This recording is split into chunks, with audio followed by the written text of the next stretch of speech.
Aldermen meeting to session February 1st, 2023, 7:25 p.m. First order of business is the Pledge of Allegiance. I pledge allegiance to the flag of the United States of America and to the republic for which it stands, one nation, under God, indivisible, with liberty and justice for all.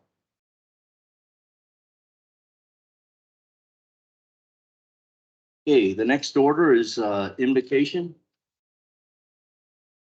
Or anyone? Yes, in your name, Ruth?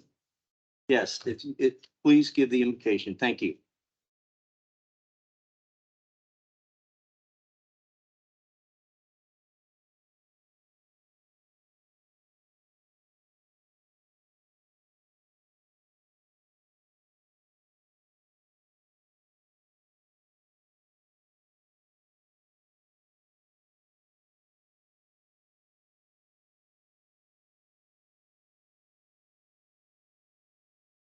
Amen.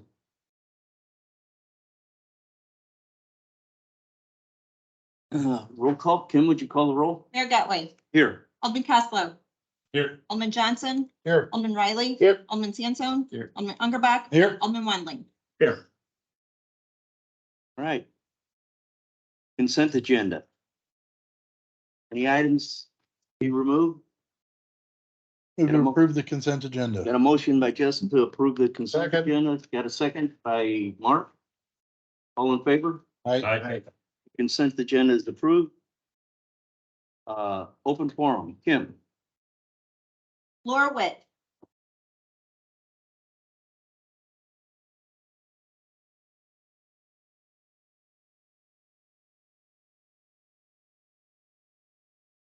Good evening. I am Laura Witt. I live in the Canvas Cove subdivision. I thought we were speaking during the public hearing portion, but I'll make my statement. Do we need to? I know open forum's different than public hearing, correct? Do you want to go with somebody else and come back to me? Sure. Okay. Let me go through this.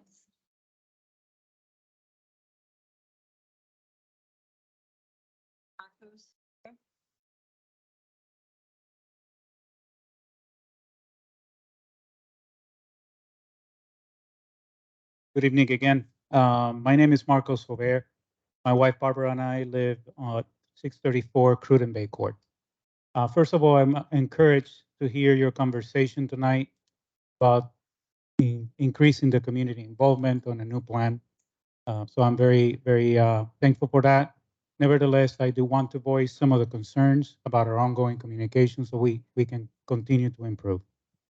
I don't say this to diminish other communities in the metro area, but judging from a full decade of archived news stories on KSDK's and Mid-Rivers News Magazine website, it's clear that Darden Prairie's greatest assets, its residents, have been systematically marginalized by one governing board of another for at least 10 years. Concerns about traffic, noise, thoroughfares cutting through subdivisions, property values impacted. These concerns have been stated and restated since 2013. It is a pattern. Being marginalized is exactly what it sounds like. Anything scribbled in the margin of a book or a piece of paper are merely afterthoughts, insignificant, peripheral to the main idea. Some of the recent and concerning examples are, during the last two back-to-back alderman meetings, the mayor threatened frustrated patrons with a removal by police. I am happy to see that today we don't have one here. The mayor refuses to respond to residents via email. Recently, a resident sent several questions to the mayor, and his response was, I quote, "If you would like to discuss this personally, I make myself available Monday through Friday from 7 to 9 a.m. You're welcome to join me at Panera at Lake St. Louis. I have no desire to dialogue via email or social media." I can understand the social media part, but from a business and government perspective, isn't email a standard operating procedure? Aren't people with jobs that are tied up, like me, weekdays from 7 to 9 a.m.? Shouldn't discussions regarding government matters be part of public record? I also need to point out that the particularly frustrated gentleman who was sitting in the first row at the last meeting, who said he sent the mayor 12 email questions, still hasn't received a response. The residents are asking for transparency and communication and have repeatedly asked the mayor for a town hall meeting to help us understand how the developments such as the Prairie and Prairie Encore benefit the city financially. Despite these claims of the mayor that we need these developments to generate revenue for the city, it seems the city is on the giving side, not the receiving side of the Prairie balance sheet. On the receiving side, Mia Rose committed to contribute $50,000 a year for 10 years as a community benefit payment. On the giving side, you committed the city to fund the construction of their Prairie by passing a $4.5 million PDD through a 1% sales tax, up to $60 million in industrial revenue bonds, and also an undisclosed amount in construction material and property tax abatements for the Prairie development by Mia Rose. Should we expect the residents of Darton Prairie, we will fund the development also of the Prairie Encore in the same way? No. The balance sheet does not seem to benefit the city. The balance sheet is hurting its residents to increase sales taxes, increase risk of having to pay back an industrial revenue bond, a loss of our property values, increased traffic and noise, and all the other concerns you have already heard. When will you help us understand why these developments are necessary?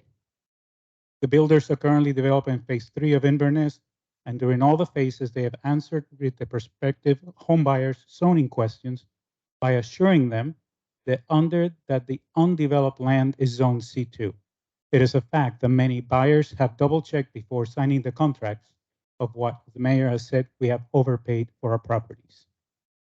If you approve the C3, PUD, RM rezoning, and Mia Rose's Prairie Encore development plans, it will be a toss-up about as to who's about to be the bigger victim of a government-driven bait and switch, the homebuyers or Lombardo, McKelvey, and Fisher. Thank you.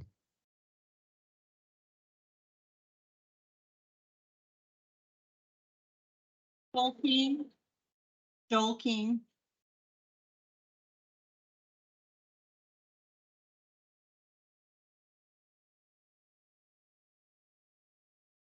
Hi there. I want to talk to you guys about Stump Road, the Stump Road project. I don't know how many of you know about it. Stump Road preliminary plans called for Stump Road to be 3 lanes all the way down, along with 2 5-foot sidewalks. Initially, we were told, the residents there, that the city would put in for the maximum plan that they could, known as the Cadillac plan is what we were told, and they would whittle it down from there. Since we have been informed that the Cadillac plan is the one that they are going to go for. We've been told it would take too long to get changes approved. I've talked to the person at East West Gateway several times. That's the agency that gives the rating or score to each one of these projects. And I was told it would take him no more than 2 weeks if they put in changes to see if it would be approved. But they've done nothing about it. Let's see, where else? I asked about that months ago. Remember, when we moved here, we checked the comprehensive plan. Widening of Stump Road was never there. Now, next, don't mind, just look at these pictures and then pass them down. They're pictures I'd like you to look at. They're images from 2007 and now. The doghouse, the igloo, has never been moved. It's been there for 16 years. My dogs hate it, never went in it, so we just left it out there. The bushes were planted roughly 6 feet from the edge of the ditch. The doghouse is about to fall into the ditch, and the bushes are now growing out of the side of the ditch. Erosion will only get worse if the Stump project goes through as requested. There will be more concrete and curbs leading water to the ditch. Also, I ask all of you to drive down Stump and look at the properties across from the Whispering Pines subdivision. You'll see 2 residences. They have roughly 4 acres each. The road will go roughly 25 feet into their yard as it exists now. And then the one will lose 3 trees that are probably 50 feet tall. They've been there for 40 years, these people, and now they're going to lose 25 feet because they want to widen this road. An unnecessary project, I might add. And plus the people on the right-hand side, if you're looking at them, their fence will be gone also. I assume they'll have to pay to replace it. I'm not sure. I doubt it. Let's see. And if you then go towards Spizy Road, the Darden Acres subdivision, if you look at the ones on the right-hand side, you'll see a berm. The sidewalk is basically going to be on the berm, which is basically in some of my neighbors' backyards. They have swimming pools. So now the people are going to be walking through. We didn't sign up for this crap. Let me tell you, we'll be here fighting for you. You guys fight for us too. Trust me. Joel, Yes, your time is up, and next time, would you please address the board and the council? I am. I just happen to be going this way. Okay, thank you. Laura Gettemeyer.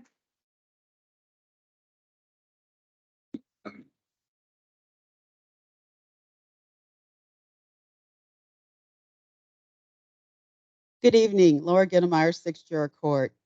The residents of Whispering Pines and Darting Acres subdivisions have been coming to the Board of Aldermen meetings for some time, discussing all the issues surrounding the Stump Road project and the problems and costs associated with the road project.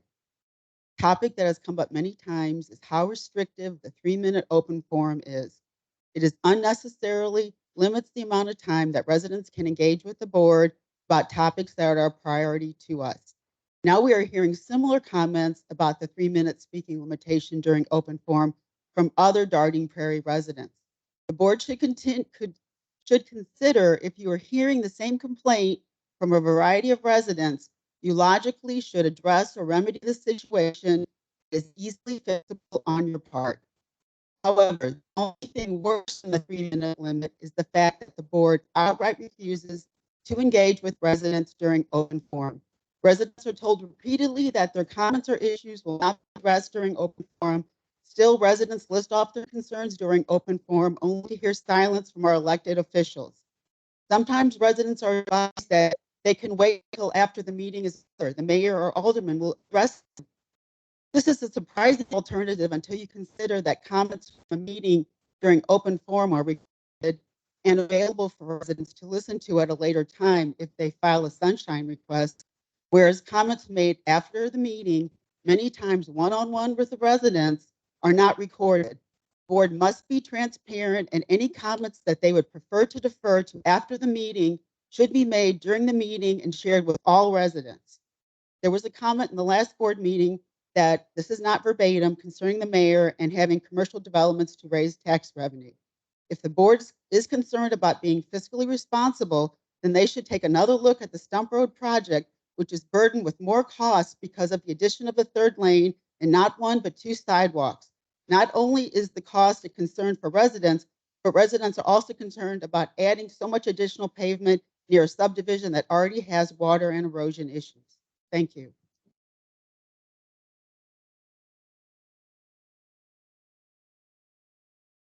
Arnie Dienoff.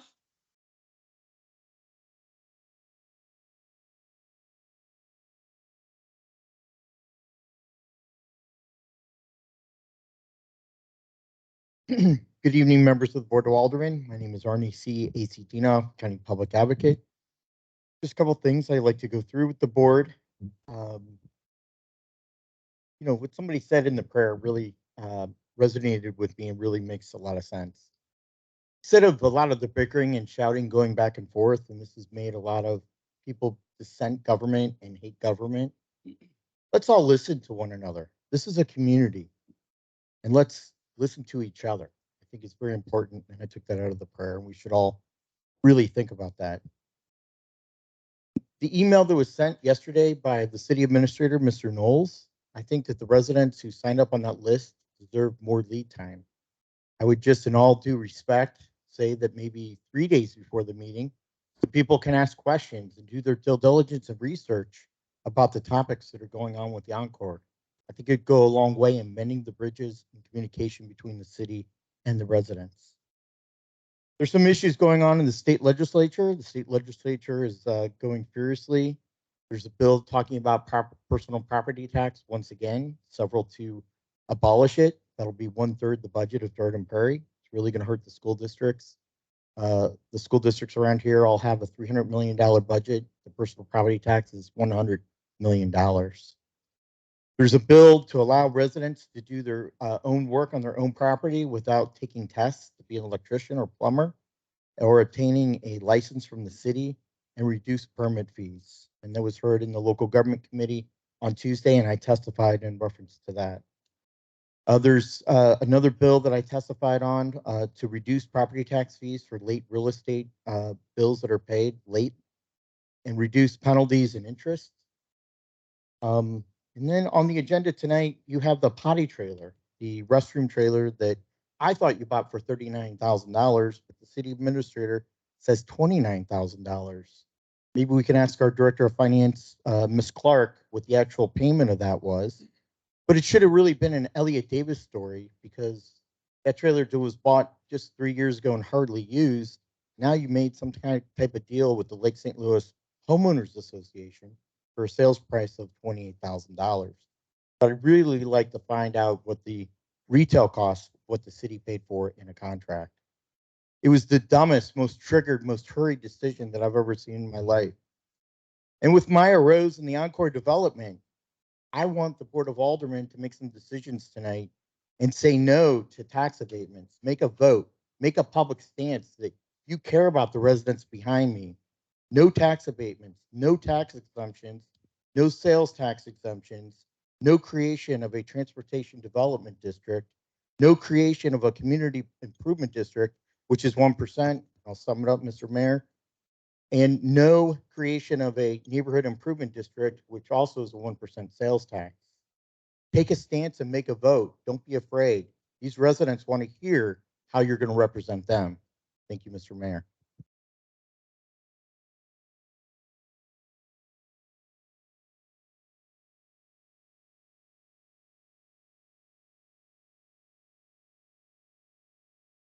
Bill Viculis. I live in Windrose, Barrington Lake Estates. I emailed the entire board as well as the mayor. I believe it's been 10 days now. I never got a courteous response as to we're looking into it. We'd like to reply to you, whatever. Some of the things that in my email, first of all, I would like to be replied to in an email so I could publish it in a flyer, be passed around to the residents in the area. I'd like to also see some things modernized in our city.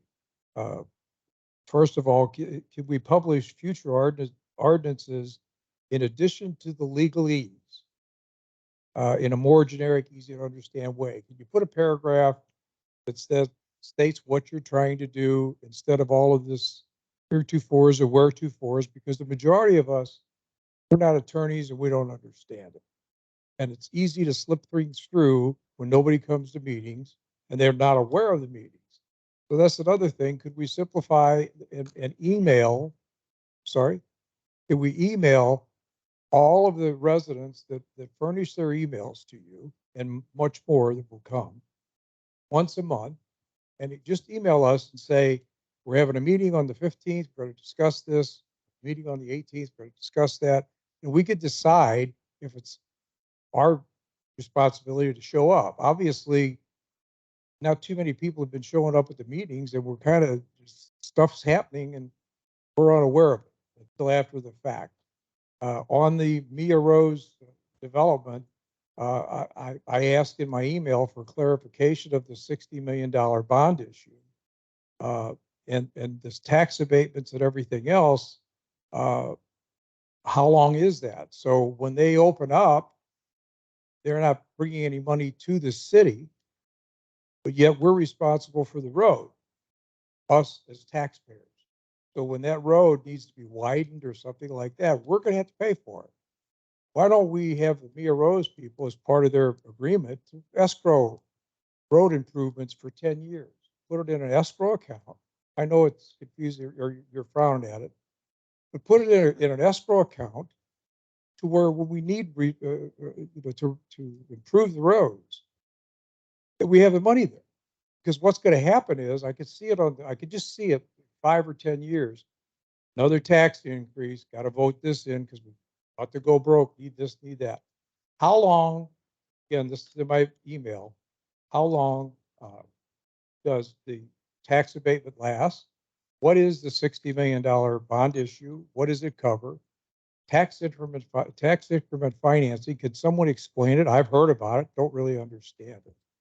I know nobody's going to answer this tonight. Also, I would request, I'm going to resend my email to all of the board and the mayor, as well as the city administrator. I did not include him on the first one.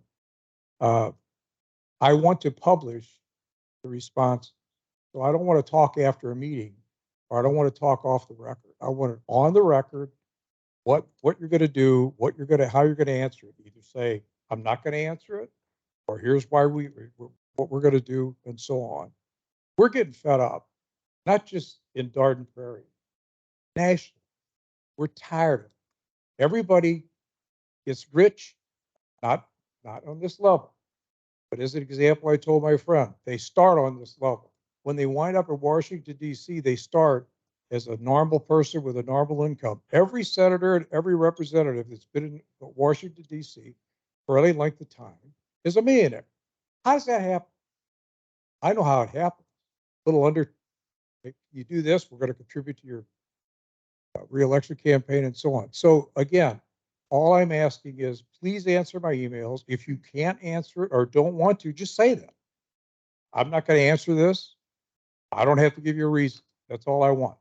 I do want to send this out to all the people that are concerned. And I think you're going to find, not just at this meeting and the previous one, the one coming up in March, I think you're going to see a lot more people at these meetings until we get some understanding that we voted you in and we can vote you out. Please understand that. Thank you.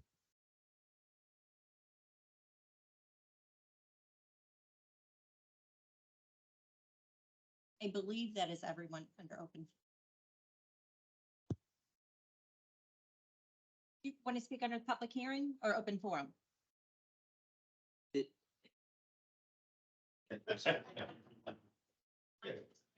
Is it specific to item on the agenda or? So then you're, That would be public hearing.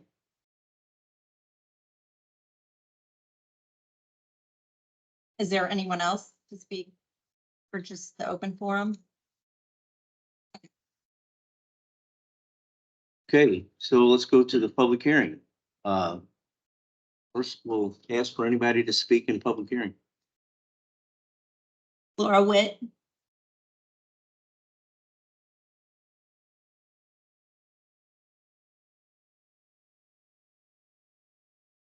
All right, second time around. Again, my name is Laura Witt. I live on Van Gogh Drive in the Canvas Cove subdivision. I am also the vice president of the HOA for that subdivision.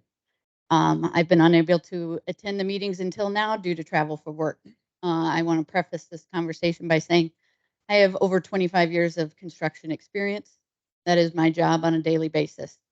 I feel from what I've gathered from everybody around that this development has not gone the proper due diligence route.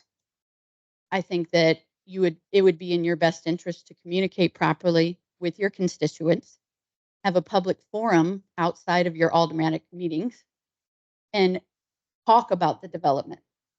See what your constituents might want behind their homes and in their community.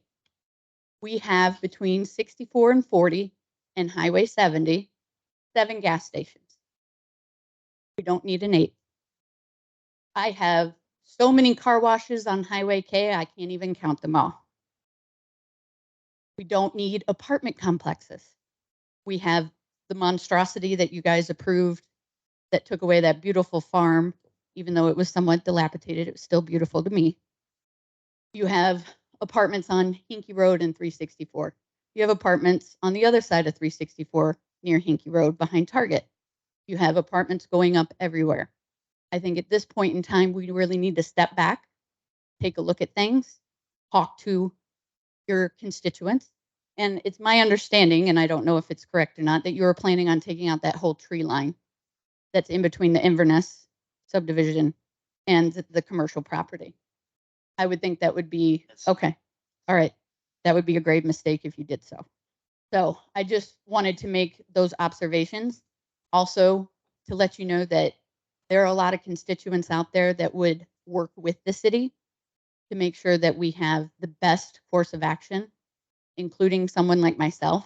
If you ever want to create some sort of a community board to help with this type of development as we fill up all the land that's around here, because we seem that that's what we want to do. And in construction, I like that because that keeps me working. But at the same time, we have to look at it as a whole and make sure that we do the right thing for everybody. And that's all. Thank you.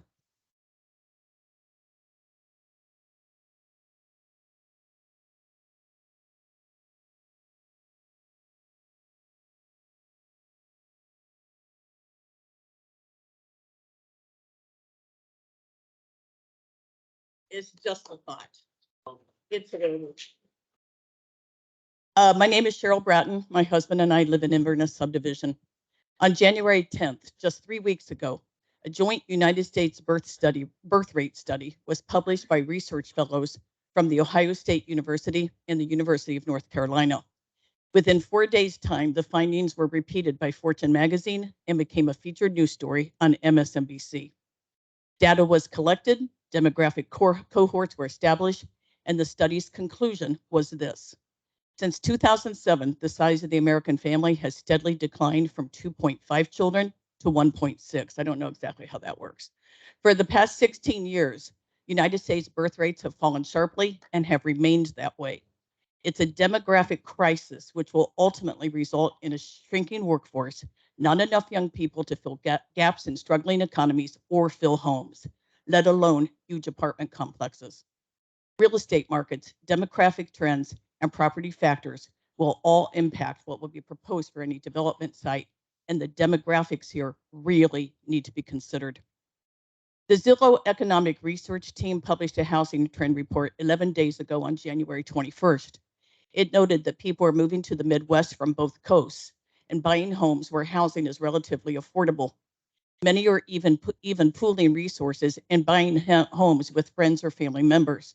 And on January 22nd, just 10 days ago, an article in Fortune magazine stated that high rent is the reason 39% of adults ages 18 to 29 have moved back home with their parents. My least recent information is still only 6 weeks old.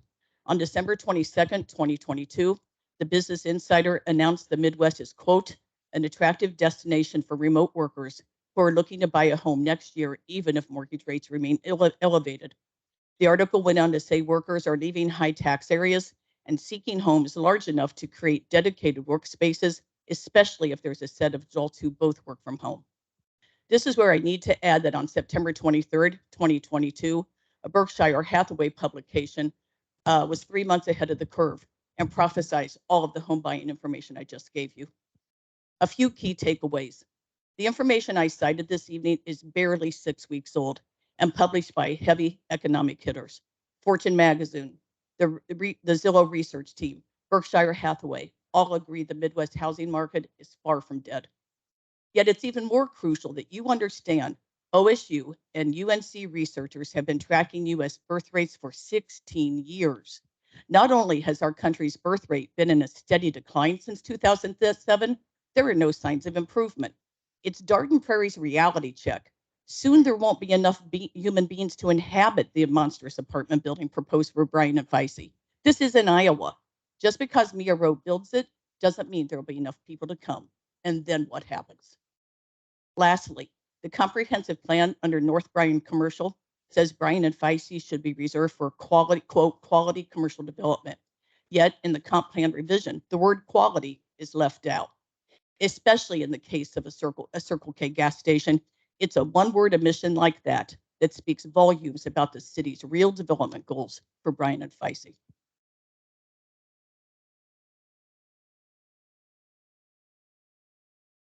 Betty Morgan. Betty Morgan.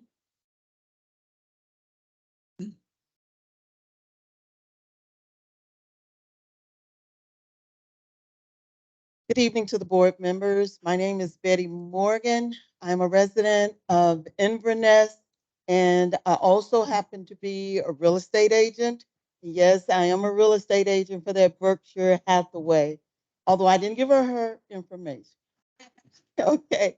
My purpose is to inform you of the effect this development will have on neighboring suburbs in Darting Prairie. This will negatively affect the area in the following manner. The decibels of noise levels will increase significantly with additional traffic, weekend entertaining, workers beeping their cars to start up early in the mornings, and etc. Lighting levels will significantly increase, lighting on the parking lots and the thoroughfares, everywhere you can imagine. Added air pollution due to the additional cars and traffic, loitering in and around the neighborhood, littering, which would be with food wrapping, candy wrappers, cans, bottles, you name it. Additional security is definitely going to be required by law enforcement. Parents will be more concerned with the kids walking to and from school and on the bus lines. Legal requirements to disclose this as a mixed zone area. The serenity of the scenery will be gone. All of the above will have a negative impact on the appraised value of the homes as well. Anytime there is a mix of zoning in an area that negatively affects the value of the surrounding home, homes abutted to this property will suffer significantly in lowering the values. They are paying premium prices for these plots and their homes only to lose value down the road. The remainder of the homes in the area, to quote 3 appraisers that I have been in contact with, was, if you can hear it and or if you can see it, it will negatively impact the value of your home. The appraisers do an average perimeter search of 1 mile radius from home point and 6 months to a year in time as part of their evaluations. The builders in the area are aware of the proposals, and after speaking with each of them, the general consensus was, we're going to get our money and run. We understand there's a shortage of housing in the area, which is why Mia Rose Holdings is taking advantage of building apartments. You can always build apartments faster than you can homes. But consider this. These homes are the owner's largest investment. And now you're single-handedly deciding to negatively impact the livelihood, the legacies, and the generational wealth of the residents. Why would you place that challenge on every household already existing and those coming? We moved here for these very reasons. What you are saying by moving this development in is we as residents need to rethink our major investments, and we need to rethink our current mayor and this board. We understand the Planning and Zoning Commission voted against this. We also understand the board can override the Planning and Zoning Commission. We respectfully ask that the board not override themselves into a ditch and out of position. April is coming up real quick. Thank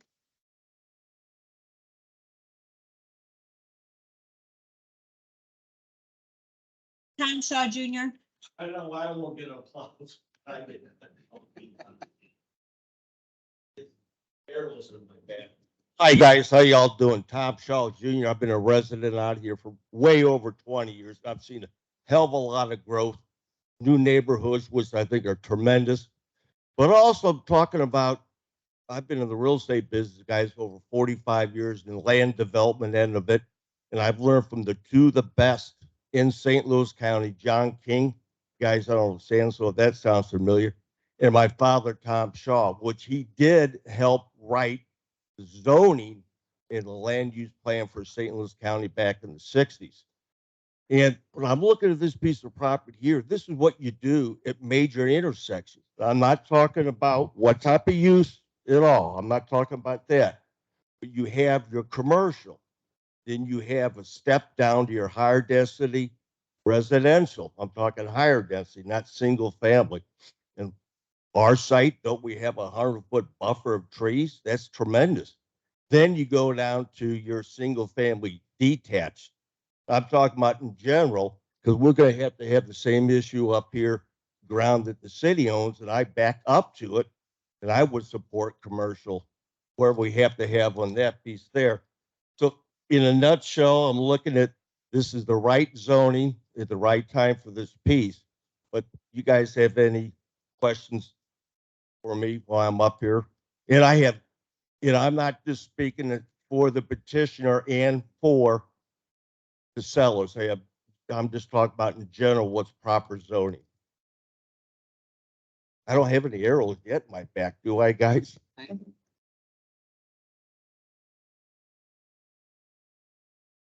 Yeah, yeah. Please, okay? Debbie Haley?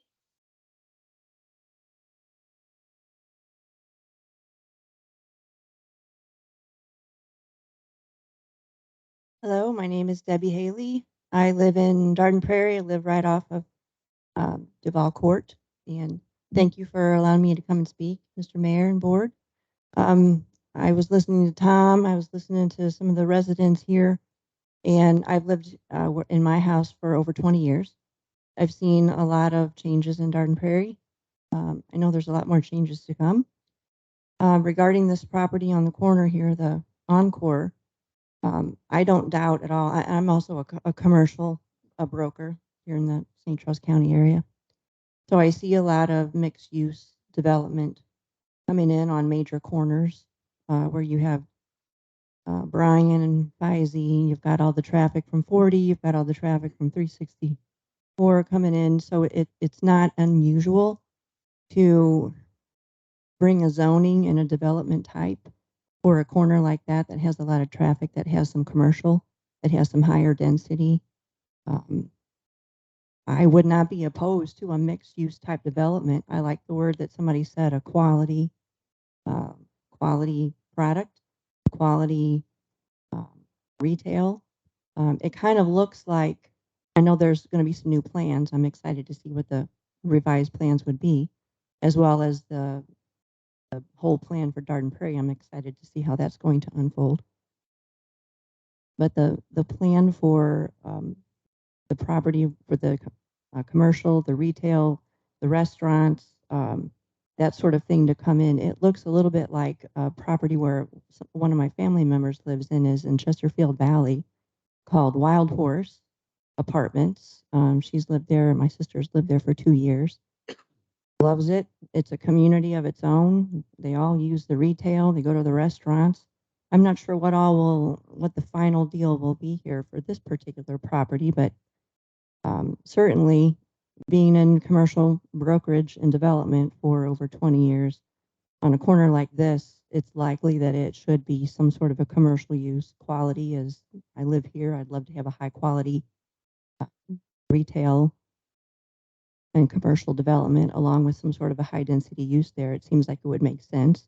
So I'd be very excited to see what some of the changes are from the developer that's going to be bringing that forward in some upcoming meetings. And that's what I have to say about that.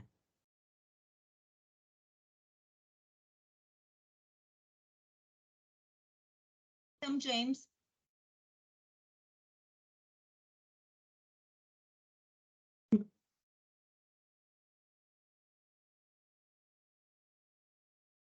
Board, my name's Tim James. I've lived in Garden Prairie for 8 years now. Friends with Betty Morgan for a long time. I disagree with her. I agree more with Tom Shaw on this. Yes, I'm sorry. I like the last speaker, I didn't put her name, but I agree with her and Tom Shaw that this property looks like it is should be for a favor, or should be for a project like is proposed. Um, like I said, I've lived here for 8 years with my wife. We have 3 children. We would go and support restaurants in this area. And to me, it makes sense to move forward with the project. Thank you.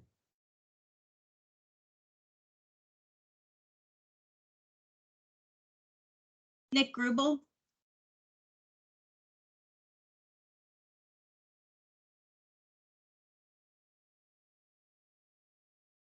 Can you guys hear me? Yeah, my name is Nick Gribble. This is, I think, the second time I've spoken at one of these. I'm a resident at 230 Castle Stewart Court in the new Inverness development. I've heard a lot of frustration here tonight. Honestly, I'm getting a little frustrated myself. I should be at home right now working with my son on our Pinewood Derby car. But frankly, when I was leaving tonight, he was asking why I was going, and I said because I wasn't sure what the board was going to do if I wasn't there to hear it. And every time I come to one of these meetings, something else comes out. Mr. Mayor, tonight you said we couldn't even do anything right now because the cutout hasn't been decided. This is the 5th time I've been to one of these. That has never been mentioned to us before. I'm sure you knew about it, but this seemed like it had to be pushed through in December, and we're now in February, and we're finding out that, well, the project had to go through to begin with. So again, it's not so much about the project. It's more about the lack of communication, and I feel like total lack of respect on your part for your constituents. Another thing I would also warn my neighbors about, that I feel like you're trying to use this car wash as a red herring for us. There's been 40 speeches or more over these 5 meetings. This has never been about a car wash. It's never been about a restaurant. It's always been about apartments. And any updated plans that come out and say, well, we'll take away a car wash, that's not what we want. We do not want apartments. I'd also like to point out, just for everybody's edification, that just this past week I read Chesterfield is getting a new Four Hands Brewery, the new restaurant that's going into a space that was left for dead at the old outlet mall. Cottleville is getting a new pizza ranch, a restaurant dedicated to family. Again, I don't think any of these cities were looking to apartments as their only source of income, as you implied to us at the P&Z meeting in January, that apartments were only salvation. Finally, I would like to thank Mr. Knowles. This is the first time I've heard this board give an extended version of a kind of comprehensive community outreach plan, and I appreciate that if you follow up on it. And again, I want to thank Alderman Wanling for his continued communication with me. That's it.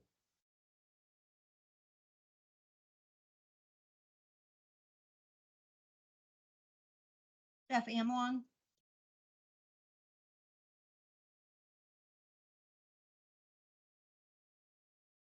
Good evening, all.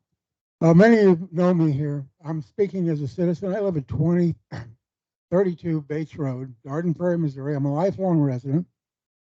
I'm not here to speak in favor or against these apartments. I just want to shed a little light on a couple of things I've heard. I've heard a lot of people say, just leave it like it is. Don't develop anything there. And that sounds good. And I was the original chairman of planning and zoning in Garden Prairie. Did that for 24 some years. And I'm going to read one little paragraph. It's actually a long sentence of this is the final report of the zoning commission for the town of Garden Prairie, Missouri. We weren't a city then. We were just a village. And here's what it says. Findings. The zoning commission finds that the town of Garden Prairie, Missouri has a unique and distinctive rural tradition that and our zoning ordinance of the city of Garden Prairie should be designed to preserve, foster, and promote the same community traditions of which the area of Garden is so well known. If you look around Garden Prairie, you can see that we failed miserably. We tried to do that. We really did.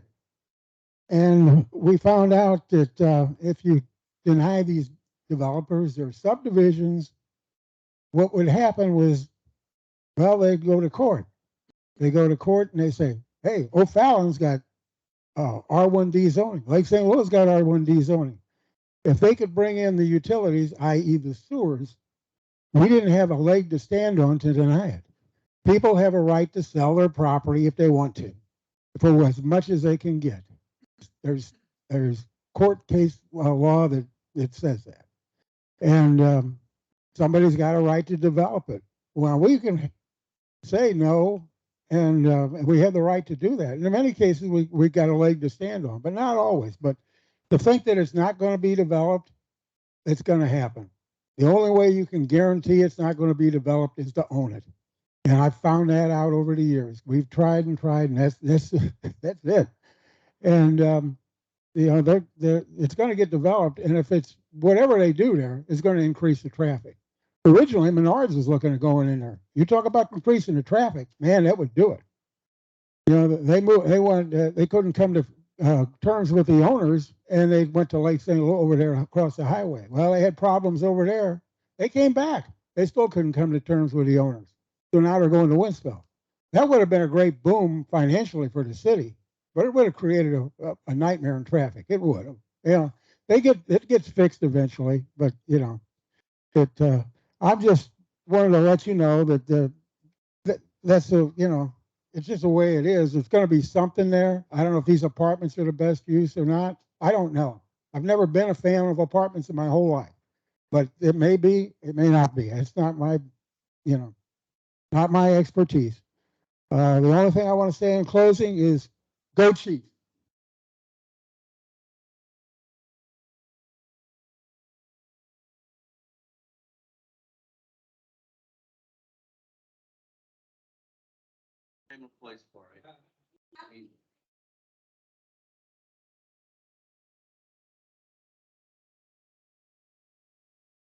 He did not speak as a city employee. He spoke as a resident. It's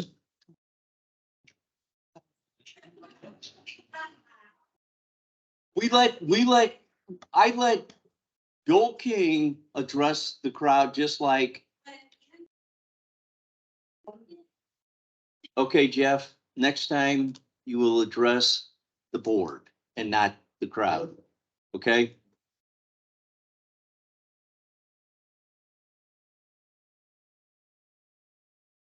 Would you like to speak?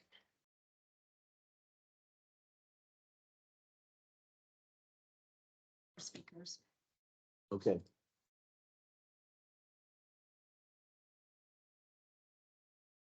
I'll make a motion. Got a motion to continue the public hearing? Make a motion to continue the public hearing until our next meeting. Second. Got a motion and second. All in favor? Aye. Any opposed? Hearing none, the public hearing will be continued until our next Board of Aldermen meeting. New business. Move to rebuild 2303 for the first time. Second. Got a motion and a second to rebuild 2303 for the first time. James, will you rebuild 2303 for the first time? Bill 2303, an ordinance of the city of Garden Prairie, Missouri, authorizing the city administrator to execute an equipment purchase from the purchase agreement for the sale of a 3-stall restroom trailer. Any discussion or debate? Mr. Mayor, I would like to just let the board know that the trailer was purchased for $29,500. That was the purchase price 2 or 3 years ago when we purchased it. We were selling it for almost the full price back. Is that correct, Kim? Yeah. Was that the invoice? That being said, I was on my phone. I believe the city got their value out of it instead of renting porta potties for Yeah. that price, so I think it's a good deal. It actually cost us more money every time we moved it because we had to empty it. So One question I have on this is, I'm gonna ask you to please be quiet. Please be quiet. We're conducting our meeting here. You can step outside and talk. This is unheard of. You know, you talk about disrespect. Sorry, it makes it really frustrating to dealing with a crowd like this. So,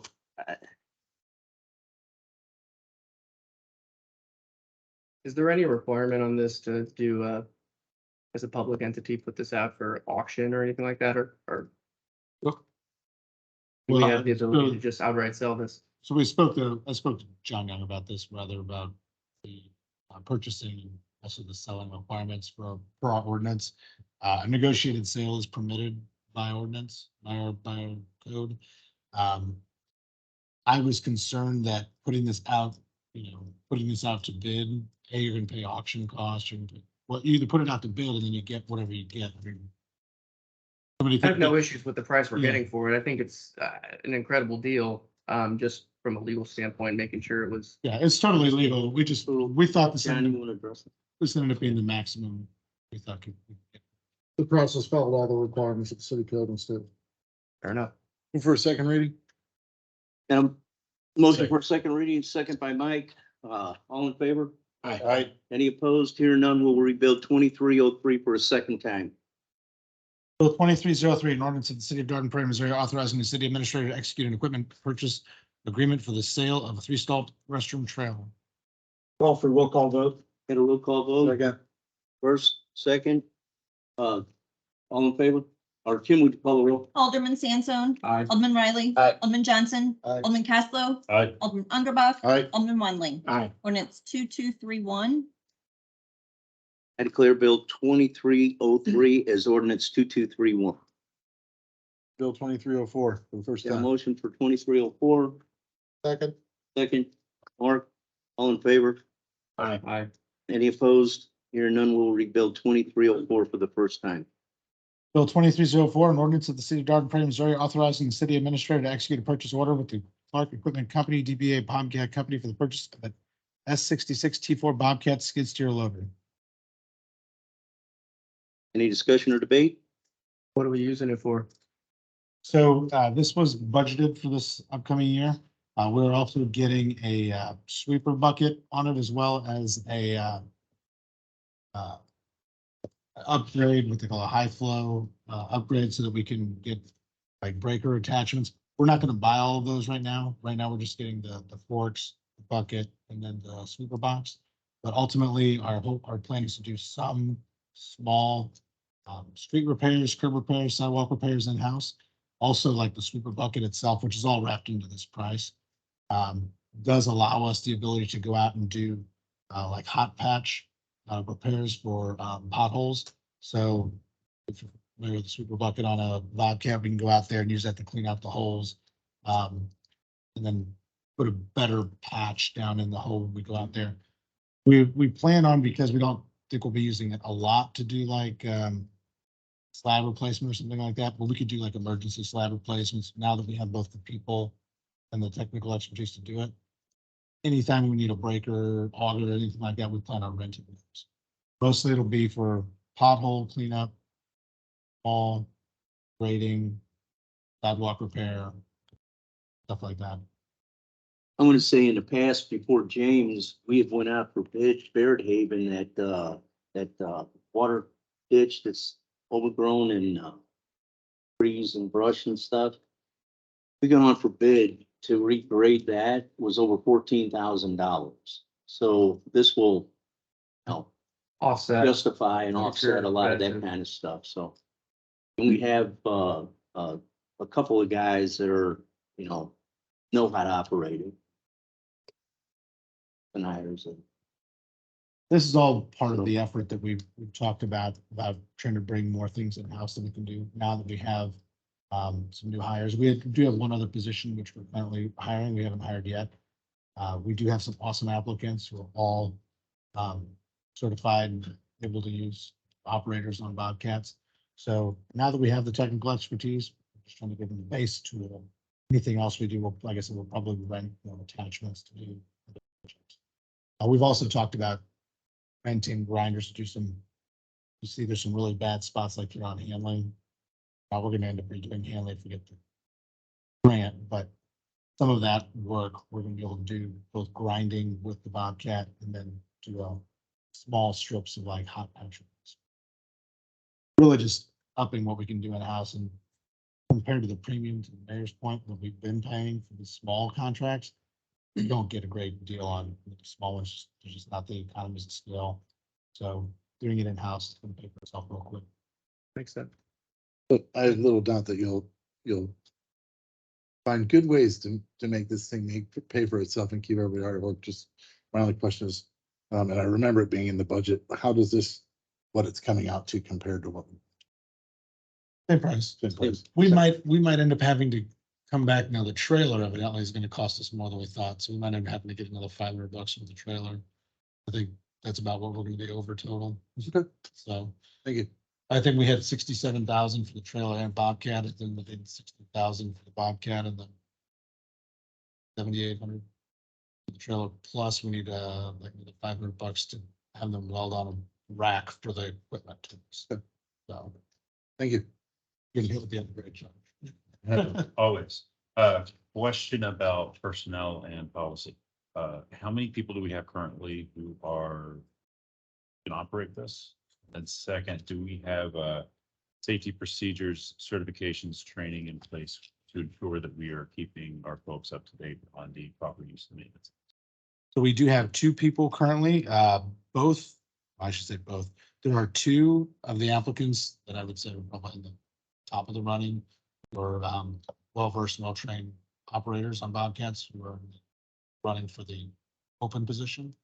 So I presume we'll have three. Now, I did recently meet with a gentleman who works with the Associated Builders and Contractors about doing a full OSHA safety training for all of our guys, starting with the 10-hour and then the 30-hour OSHA course.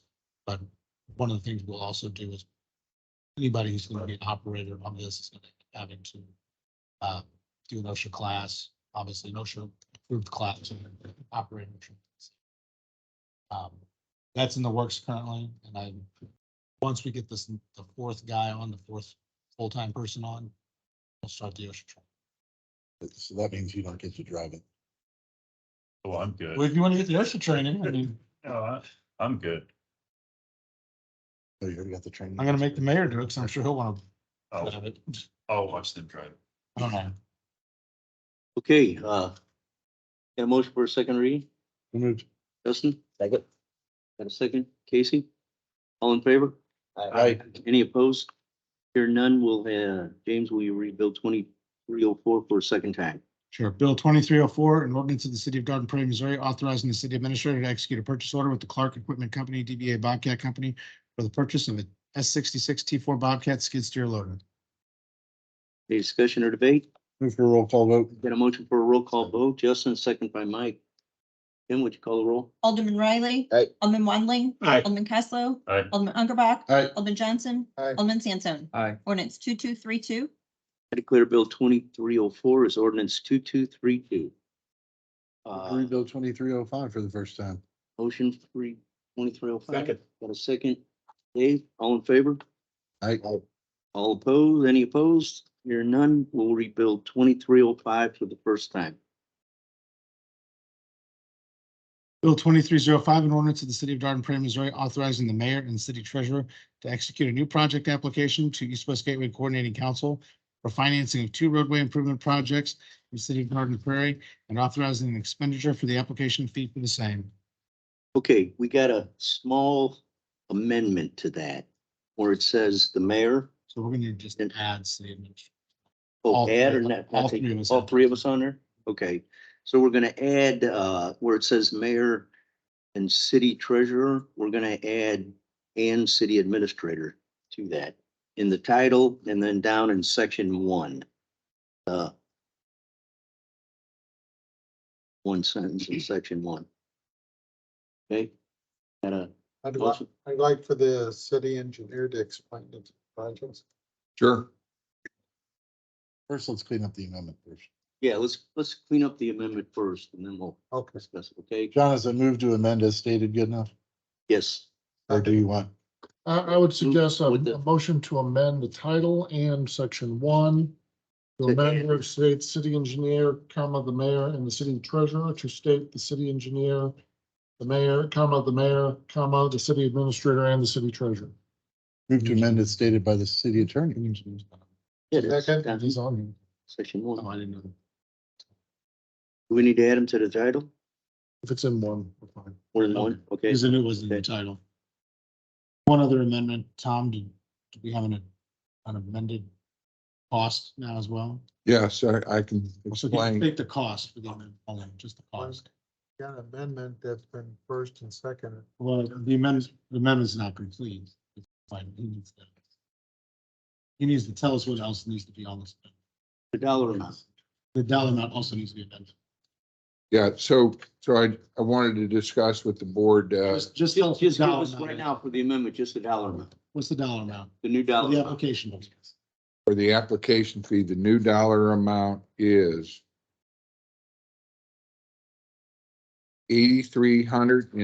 $8,309.91. So it went down $3,000. So Section two. in section two, we're amending the dollar amount from 11,760.81 to 8,309.91. It'll be in section 2 and the second to last whereas.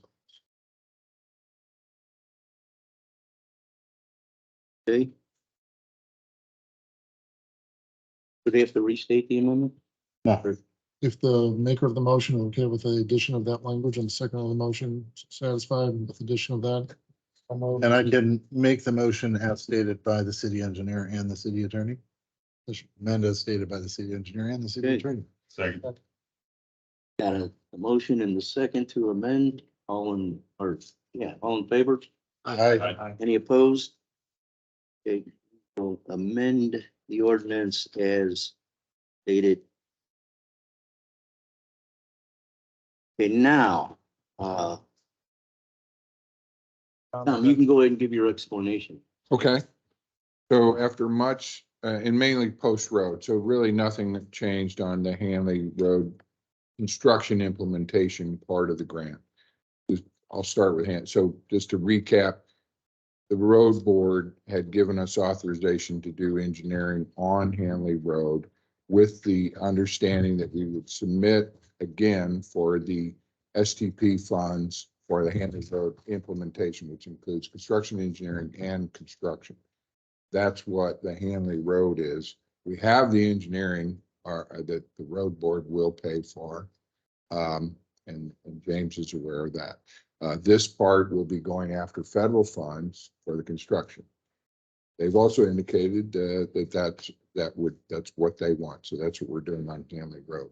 On Post Road, we've been figuring out a way. We applied, as you know, last year. We applied for $4.5 million. We knew that it was going to be a stretch because the amount of federal ask that we were asking for. It was a large amount. We did not get that grant. So here we are reapplying. We've collectively had decided and we've talked about splitting it up. Really need to get started on Post Road in some manner. So this application is to start at technology to improve that radius. Going to have to get some right away from the commercial property to make that a better 90 and a long sweeping radius. And then we would continue towards City Hall, down Post Road, roughly at the second subdivision, which is the bottom, almost the bottom of the biggest hill, about halfway. Okay. That still brings our project cost at 2.487 million. So what I want to explain tonight is after many negotiations over the last several days and the last week with the county road board, they are willing to, they see and we see that in order to increase our points, as stated on that sheet, from about 16 out of 20 points on the cost portion of the point system, we could get to 20 out of 20. It could make that, those 4 points could make the difference between getting started on phase one.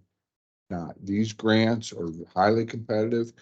The spread on the recommended projects to the not recommended projects is literally 1.5 to 2 points historically. What the county has agreed to is to take more of the share. And what this says is we have to take a little more share. They're taking an additional 552,000 of the share. We are taking an additional 138,000 upon your approval. I just wanted you all to be aware of kind of the history of how the grants, historically, the road board pays 80-20 of the federal share. We always have typically asked for 80%, 20% share. In this case, we're reducing the federal ask and increasing our local match is the crux of it. And therefore, by the amounts I indicated there, in order to increase our chances, certainly not a slam dunk, I wish it was, but because these are all highly competitive across the whole metro, we're competing against all the counties and MoDOT and the other municipalities. So that is agreed upon with the county road board, and through meetings and negotiations. It's for you all to decide and just give me that direction or not. And I will proceed accordingly. And I apologize for the late, but the grant's not due till next Thursday. Okay. So we're ahead of the game. Typically everybody's scurrying around on these grants, trying to get everything done last minute. So this is not last minute, but it is a new development. And so I thought it would be worthy to share that with you for your input because of the commitment. Okay. What is the expected timing of when we would be obligated, assuming that we were awarded?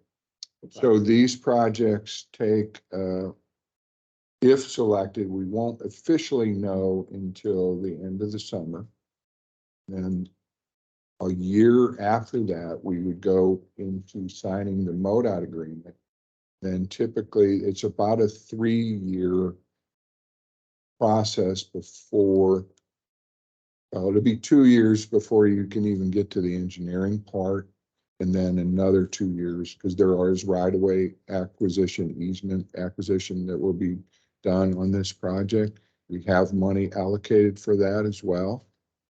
So before any dirt is turned in the major portion of the bills, you're looking at 3 to 4 years down the road if we are successful to get the grant.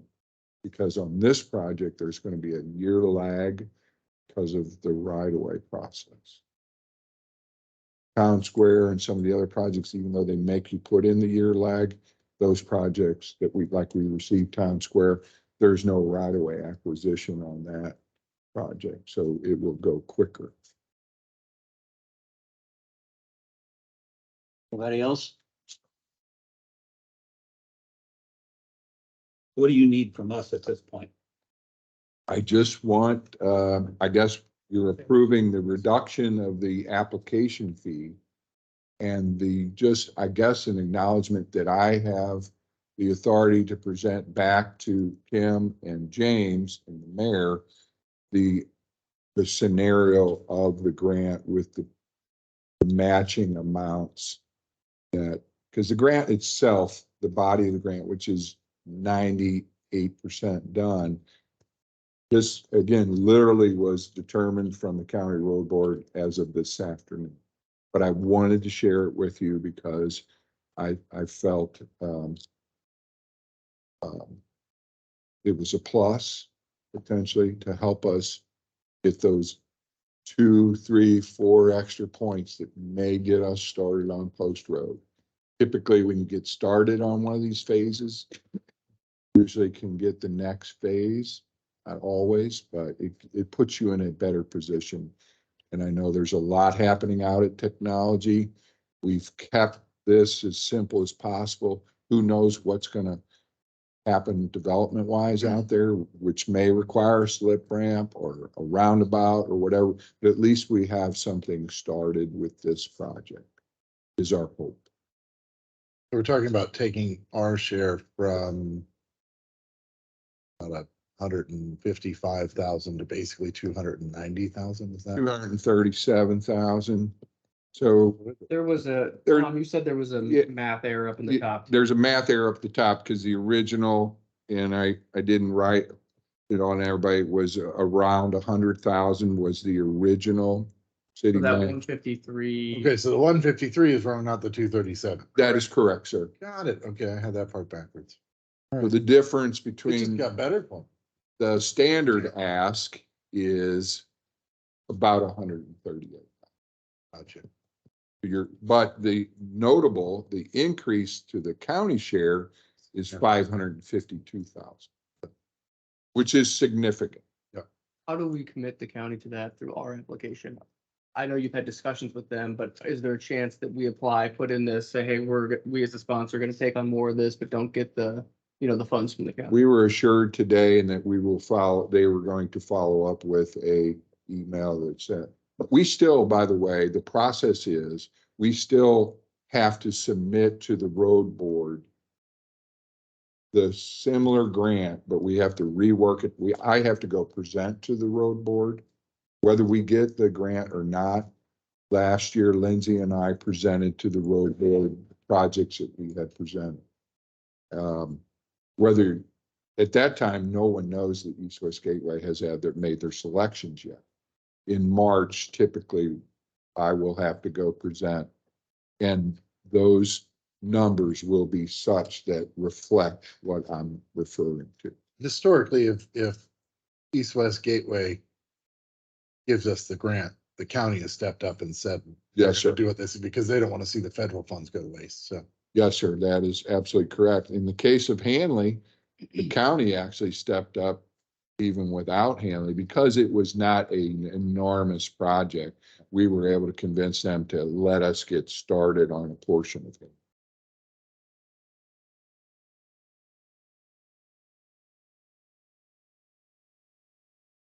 Any others? Okay, do we move for a second reading as amended? Is that right, did we have John? a first reading? Yeah. Okay. Okay, got a motion? Bill 2305, second As time, amended. as amended? Second, Casey? Okay. All in favor? Aye. Any opposed? Hear none. James, will you read Bill 2305 for a second? Bill 2305, an ordinance of the city of Garden Prairie, Missouri, authorizing the mayor and city treasurer to execute a new project application to East West Gateway Coordinating Council for financing 2 roadway improvement projects, city of Garden Prairie, and authorizing the expenditure for the application fee for the same. John, does he have to read it again with the right amended As text in amended. the title? Yeah. Okay, so, any discussion or debate?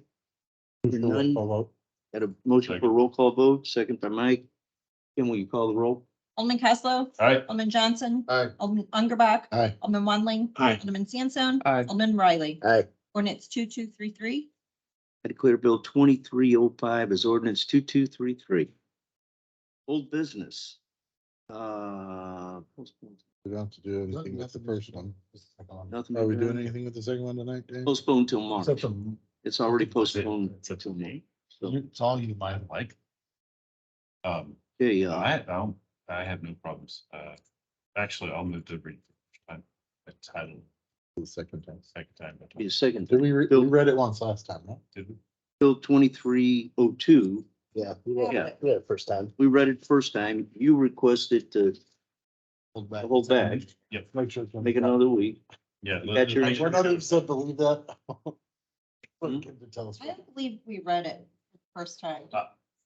I'll move to read it a first time again. We did, Okay. not read it the first time according to the minutes. All right. According to the minutes, then, all right. Yes, we did. Move to read. Okay. I move to read it for the first time by title only. Okay, Second. got a motion to read Bill 2302 for the first time and a second, Mike and Justin. All in favor? Aye. Any opposed? Here none will read Bill 2302 for the first time. James? Bill 2302, an ordinance of the city of Dayton Prairie, Missouri, authorizing the city administrator to execute a memorandum of understanding between St. Charles County and the city of Dayton Prairie to use grant funding to design and construction of safety improvements. Any discussion or debate? I'll just say I appreciate city administrator sending out additional information about this the last time. It looks to me like the targets and the priority list, the only ones that are in Garden Prairie, appear to be two intersections. One at, as we're all well aware of, Bison and Bryan intersection, and then the other one is the Bryan intersection, I believe. While this isn't to correct a bunch of traffic problems that have, especially there at Bryan and Bison, so I'm glad to see that is on the radar of the county. I am happy to. Okay. No other questions. I'll move to read second time by title only. Casey? Yep. Second, he beat you to it, Justin. Deucey. Okay. All in favor? Aye. Any opposed? Here none will read Bill 2302 for a second time. James?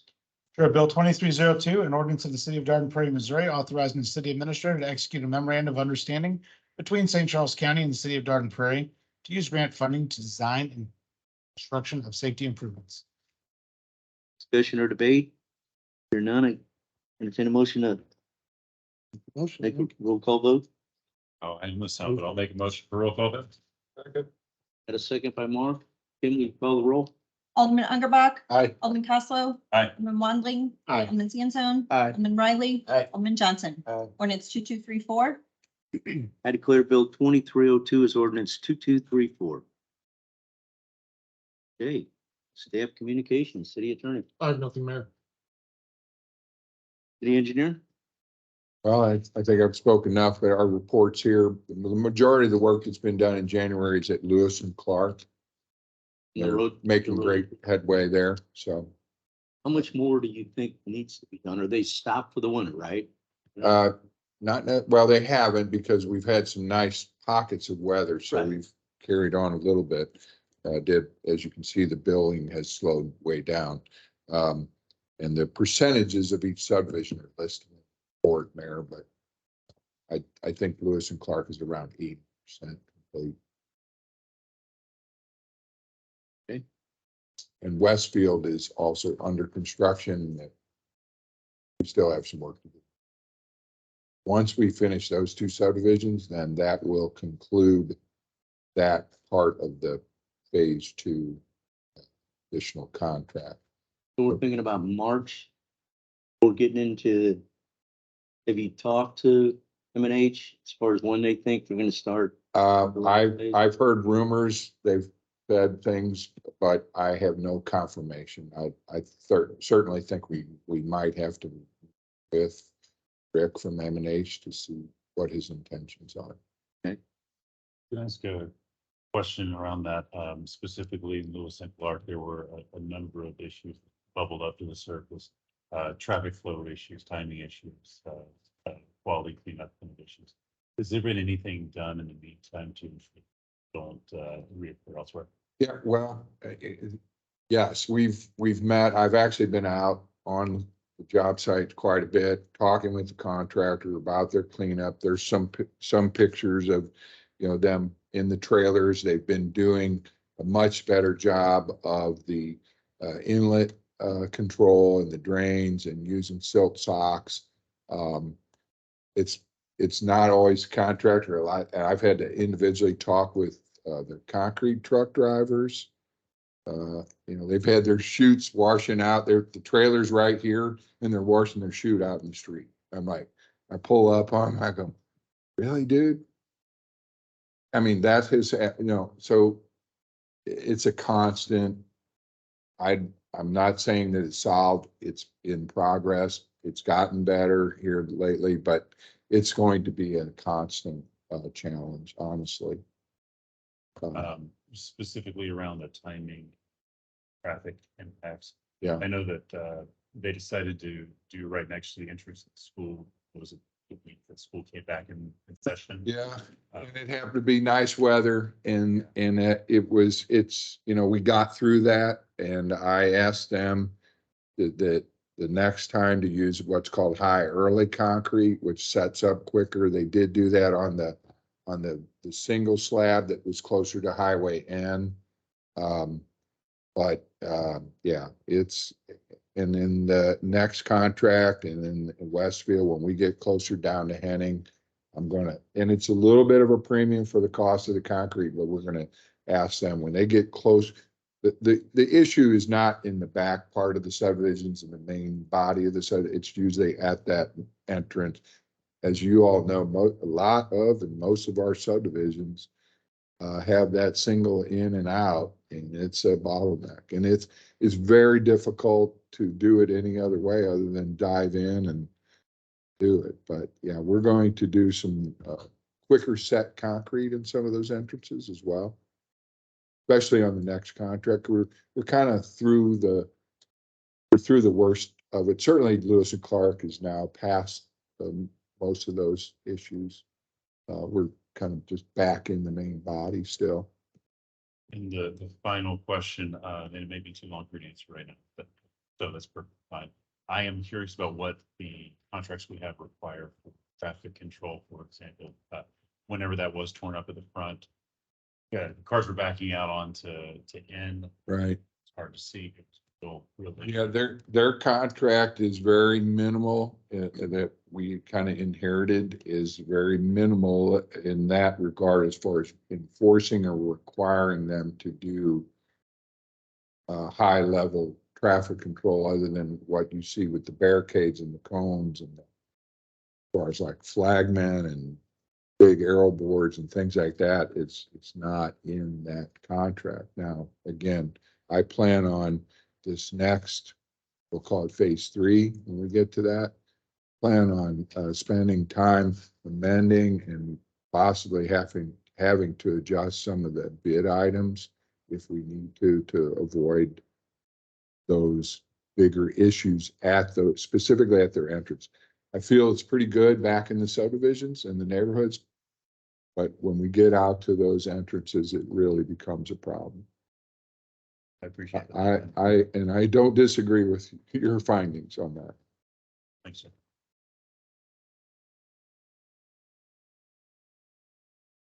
Okay. City Administrator, couple things I asked you to address. Yes. So, did want to address, I know there was a question about the email that was sent out.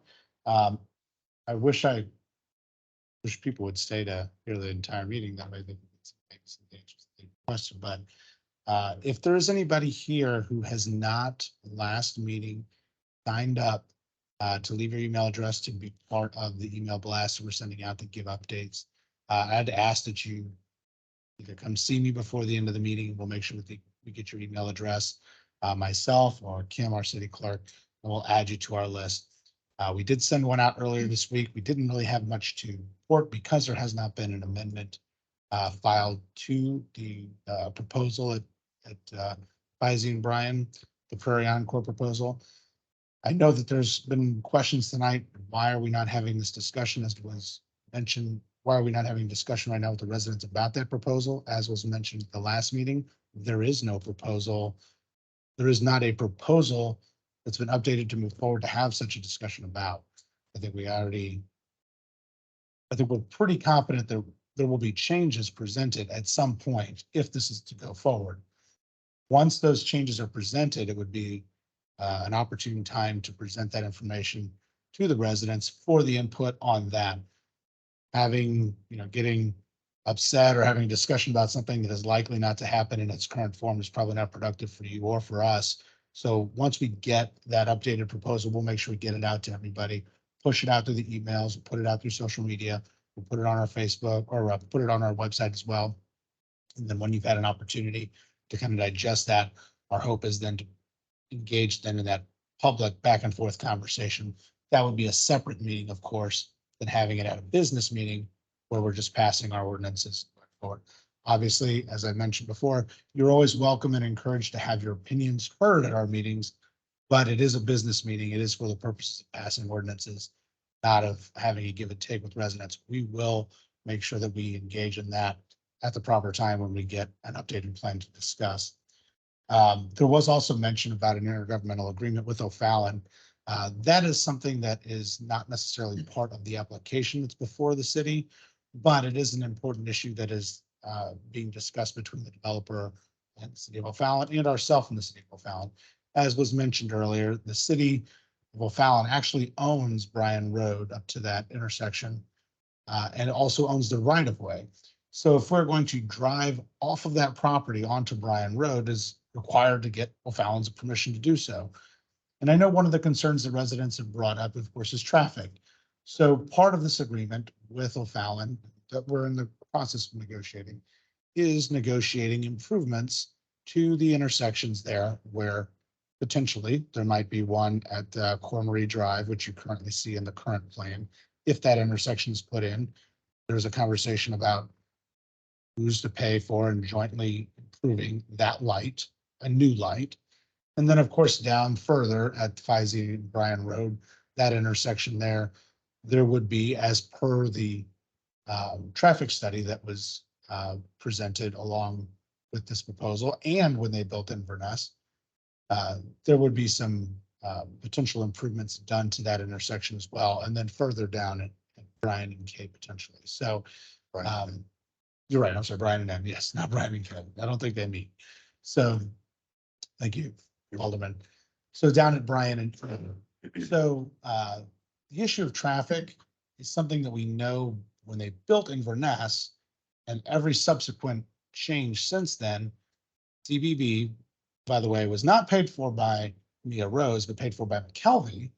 Their plan, as they still state today, has been updated every step of the way. When Inverness phase 1 was done, then 2, and then 3 was approved, and then now this. CBB has continuously updated that traffic study, given the new data and the new assumptions for traffic based on what is now developing in that corridor. So we are committed, and O'Fallon is committed to working with us to having a conversation about how we will improve those intersections and improve the lights, improve the turn lanes, et cetera, to accommodate for that changing growth, whether it's phase 1 Inverness, phase 2 Inverness, phase 3 Inverness, and then whatever ends up happening at this site. So it is a broader conversation. Your concerns are valid about traffic, and that is something that we are working on improving. So we've already planned on making those improvements. That, intergovernmental agreement is still being considered. So until we actually have an agreement to bring before the board, it's really not something, I guess, that we thought to bring up to the residents yet. But since it was brought up, I wanted to make sure you understood what that was. Also, I know there was some comments about Stump Road. So we have been out several times in the last since the last meeting, met with residents along Stump Road. Actually, myself, the mayor, our engineer, and our project engineer from HR Green has went out and measured those new boundaries of the right of way and the construction limits of the project, as well as where the sidewalks will be. We were able to do that for the residents who are affected there, who are getting their either right of ways or construction easements acquired. So we did spend some time with them. I think that was very enlightening for them to be able to physically see in their yard what will and won't be taken, the trees that will not be cut down, the poles that will not necessarily have to be moved. All of that information we were able to provide to those affected residents. And so I know they were very excited about that. And any time that a resident has something, a question or wants to see something, maybe physically or have a conversation, I would encourage you to reach out to the city. I know a few of you actually have taken the time to come in and sit down with me, look at the plans for Prairie Encore.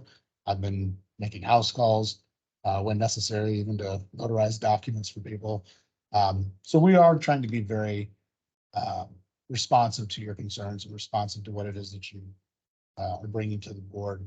But I just encourage you to reach out to us. I will be sending out an email, and I do have, during this meeting, I had several aldermen send me some of your questions that you guys have been raising via email. I will be putting that together as best I can. A lot of questions, but we'll be putting all those answers together and I will send that out as email blast to everybody. I'll also put it out on our website and I'll also link it to social media, so get it out to as many people as possible, whether you're on the email list or not, whether you just follow on social media, whether you like to look at our website, which isn't that great, so I doubt you do. Or if you just want to come in and talk to me, we'll make sure we get those answers for you. Okay? That's really, pardon me?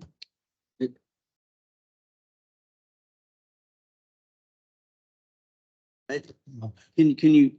We'll have that town hall to talk about that. So this, if you guys want to talk to me after the meeting, I'd be happy to hang out with you. Can you bring it after the meeting? It's 5 minutes. Okay, yes. I have nothing further. Okay, my only comment is that your ideas why I'm here completely out there. I mean, threatening me to vote me out, throw me in the briar patch. I'm saying in general, when I hear these comments come in that why I don't answer emails is because exactly what happened tonight. They will be twisted, used, cut out, taken out of content for anything that anybody that is an objection to an opposite opinion, it's done constantly. I will not put it out there. So if you want to talk, we'll talk. But as far as answering a 4-page email, of questions, no, it's not going to happen. They don't, the job does not pay enough. And yes, you can say wow and whatever, but it's not my job to educate everything. I mean, so. And sorry if I'm looking at you, Cheryl. I do not mean that. I do not mean that just because I'm. No, and because I'm looking at you doesn't mean I'm convicting you. Okay? I mean, I'm sorry. I'm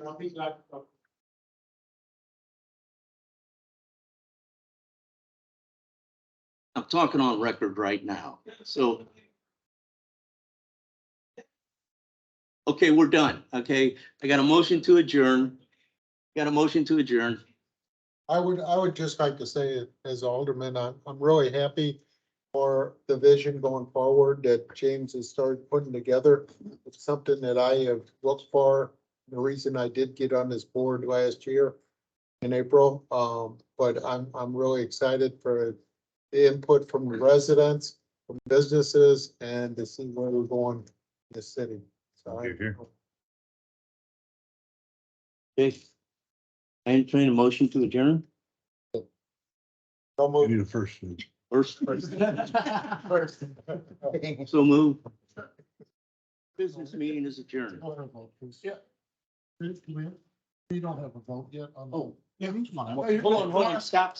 We got some business that's not. Just all in favor of the motion to adjourn. Okay, all in favor on the motion to adjourn. Aye. Any opposed? Okay, the meeting is.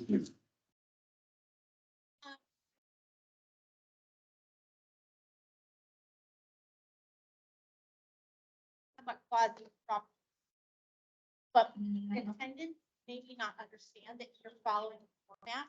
So maybe starting the meeting, have a large group and that format it is, as why it's. Because I think a lot of people are frustrated not knowing that you're following. Would be a nice added, because I think that would. An idea, because I think 3-minute thing, I'm used to all that, right? We've all been through it, but maybe for those that don't. it would be helpful. Thank you. Do we have your email address? Didn't? Was it legal? Sure. I think that the meeting's over.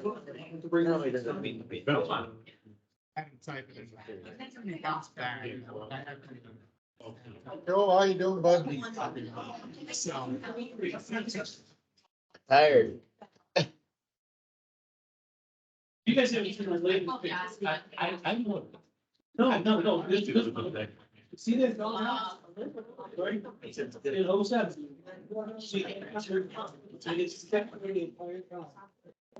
But it's falling into like.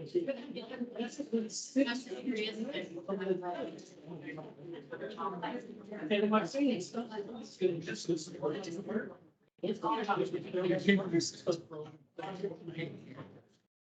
It's something actually. Much fun. Well, I'm just telling you that when you live on a street and on a body of water that's moving, erosion and that is not a feel that. Most questions. What is this? Big city. It's like 4 money. Oh, maybe the commission doesn't just back like that.